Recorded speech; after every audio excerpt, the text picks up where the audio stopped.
The wind is ablaze. It scrapes the skin from their faces and howls a promise of a world scoured clean. For 3 days, the clan has moved against it. A small, hunched group of 13 souls against the white fury of a gathering glacial period. They are a portrait of endurance. Their stocky, powerful frames built for this cold. Yet even they are at their limit. The youngest child, carried on his mother Elora's back, has a cough that sounds like dry leaves skittering across ice. The old woman, whose eyes hold the memory of 50 such winters, knows they will not survive a 4th day in the open. Her gaze sweeps across the landscape of this prehistoric life, a place where survival is measured in hours, not years. Kale, the lead hunter, and his younger brother Tor are ranging ahead.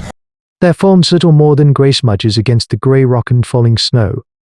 Their search is not for food. The herds have long since moved south, but for a meal. They fissure in the rock, a hollow, anything to break the wind's teeth. Then, a gesture from Kale. A sharp, downward chop of his hand. He has found something. The clan quickens its pace, a current of desperate hope running through them. It is a perfect cave entrance, a dark gash in a limestone cliff, sheltered by an overhang of rock that has kept the immediate approach clear of the deepening drifts.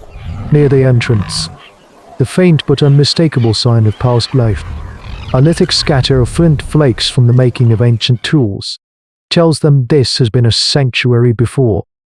They huddle in the mouth of the cave, the sudden silence from the wind's roar almost deafening. The air inside is still, cold, but not frozen. It smells of damp earth, of stone, and something else, something old and animal. Kaeland tore light a torch, a precious bundle of resin-soaked pine, and pushed deeper. The passage opens into a vast chamber, its ceiling lost in the high darkness. The torchlight dances, revealing walls slick with moisture. And then it reveals the mountain. In the far corner of the chamber, a colossal shape lies curled upon itself, a mound of dark, shaggy fur rises and falls in a rhythm so slow, so deep. It seems to be the breathing of the rock itself. It is Ursus Spalaeus, the great cave bear, a true titan among the Pleistocene megafauna. It is deep in the slumber of winter, a being of unimaginable power temporarily dormant. The two hunters retreat, their movements now slow, deliberate, every footstep a betrayal. Back at the entrance, the blizzard has become a solid wall of white. To leave is to die. To stay is to gamble their existence on the steady breathing of a sleeping god. There is no debate, only a shared, silent understanding that passes between them. I look from Kale to the old woman, a slow nod from her in return. They will stay. She gathers the clan with her eyes, placing a single finger to her lips. It is the first law of their new world, the law of absolute silence. They move into the entrance chamber, as far from the great beast as possible, and with painstaking care, build a small, shielded fire. Its light a fragile spark of defiance in a great and terrible darkness. The days bleed into one another, measured not by the sun, which remains a pale ghost behind a permanent shroud of grey, but by the rhythm of the great beast's breathing. Life becomes a pantomime of survival. Their rich vocabulary of grunts, calls, and guttural language, the sonic glue of their community, is rendered obsolete. Now, they speak with their hands, their eyes, a language of gesture born of pure necessity. They learn the acoustics of their prison, which sounds carry and which are absorbed by the damp stone. They pad their sleeping area with armfuls of dry moss and lichen, harvested from the cliff face near the entrance during the brief lulls in the storm, creating a space that muffles every rustle and turn. This is the world of early humans, a constant negotiation with a hostile environment. Their intelligence, the defining spark of their kind, is bent entirely toward the discipline of silence. Tur, the most skilled craftsman, abandons the percussive art of flint knapping. Instead, he spends hours practicing a slower, more deliberate technique. He prepares a core with meticulous care, then uses the point of an antler and the weight of his own powerful body to press off a sharp, perfect mousse Tarian flake.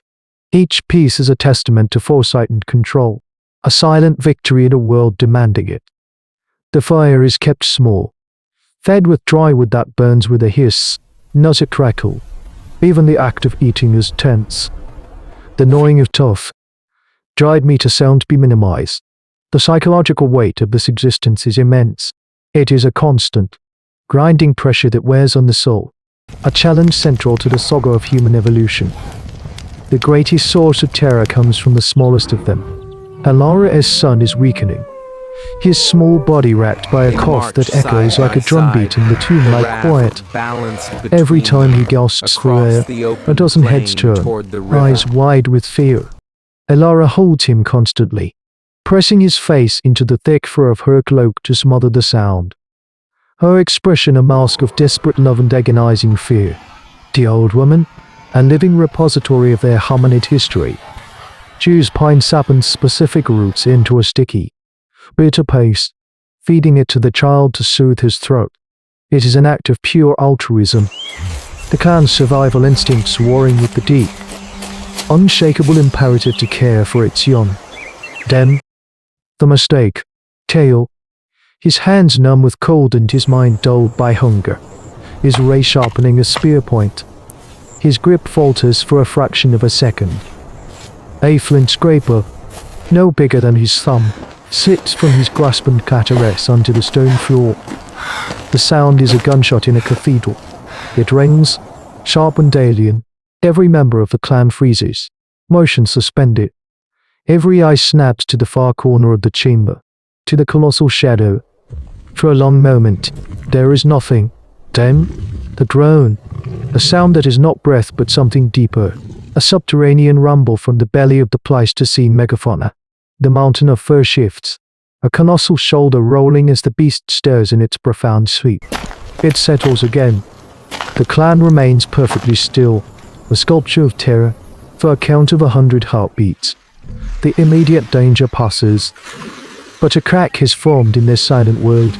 The fear is no longer just of the beast, but of each other, and the single, careless act that could doom them all.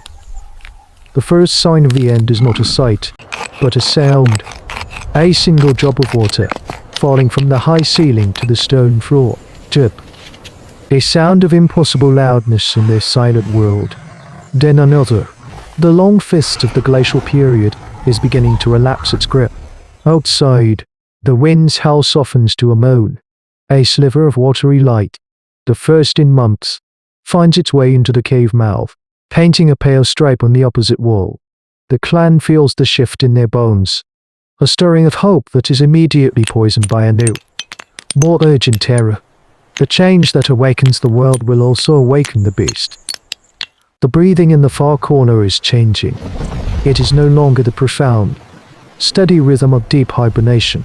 It is now broken by long, shuddering sighs, by deep, guttural groans that seem to vibrate through the very rock. The mountain of Furt, which is a massive pole, tipped with claws like shards of obsidian, extends and retracts. The time they have bought with their silence is running out. The old woman catches Kayla's eye. There is no more waiting. There is only acting. Their silent counsel is brief, a flurry of intense gestures and grimly set jaws. Their intelligence, the hallmark of the species Homo neanderthalensis, now engineers their escape. It is a plan of elegant, desperate simplicity, sound and might, a law to draw the waking beast's attention away from their only exit. Tool, the toolmaker, takes several thin, fat stones he has shaped over the weeks and binds them loosely with a strip of dried sinew. It is a crude noisemaker, but in this silence, it will be a thunderclap. The others gather their few belongings, the precious stone tools, the last of the dried meat, the fire-starting kit. Elora wraps her son, now frail but finally quiet, in every spare hide she possesses. A small, precious bundle. Each member of this family of human ancestors has their part. Their collective survival depends on individual precision. The moment comes when the bear pushes itself halfway up, a confused and colossal shape in the gloom. It lets out a roar, not of anger, but of groggy disorientation. It is now or never. Kale gives the shot. Downward nod. The clan moves as one toward the light. At the edge of their small camp, Tor swings his creation against the cave wall. Click, click, click. The sound is obscene, a violent shattering of the peace. As the great beast's head swings toward the noise, Kale, holding the clan's most vibrant torch, hurls it with all his might, not at the bear, but deep into the blackness behind it. The torch arcs through the air, a comet of fire, and clatters against the far wall. The bear, its waking senses drawn to the brighter light and sharper sound, turns its massive body away from the entrance. It is the only chance they will get.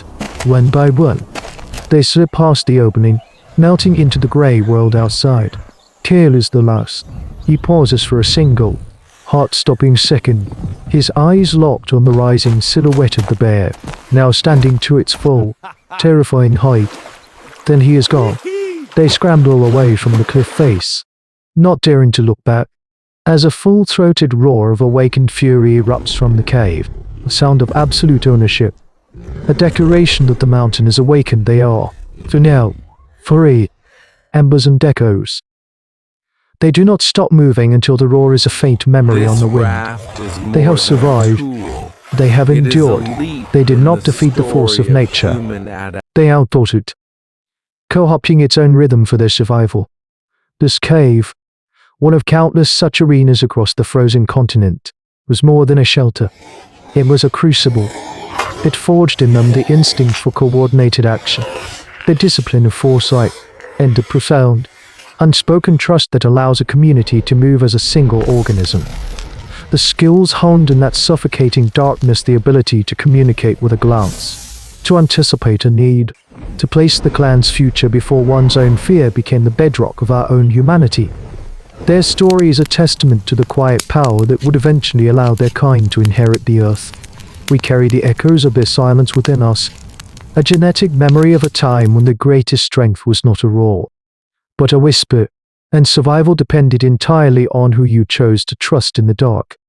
The Chronicle is not a monument of victory, but the faint, persistent echo of a choice made in the cold. What happens when the greatest threat is not a beast in the cave, but a new idea in the mind?